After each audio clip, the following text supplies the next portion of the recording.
أكثر من 30 لي لونتي داخل عينيها وماشي جاي بخبر.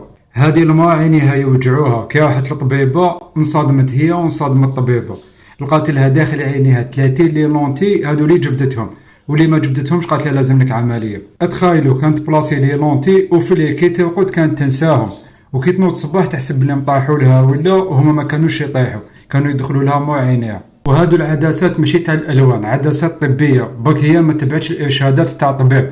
مثلا اللي يدير لي لونتي يقول لك لازم ما يحكش عينه، ولازم ما يدخلش بلاصه سخونه، ولازم ما يرقدش بهم. الطبيبه قالت لهم خسرت 50% من النظر تاعها، قالت لهم العمليه لا حد ديرها، احد تكون تانيك خطيره. شوفوا بسبه هادو هما العدسات اللاصقه، والواحد كي يستهزأ.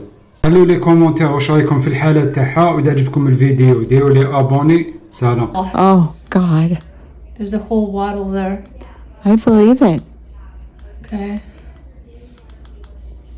You're my Guinness Book of Record patient. Oh God. We're delivering I'm to be remembered. octuplets.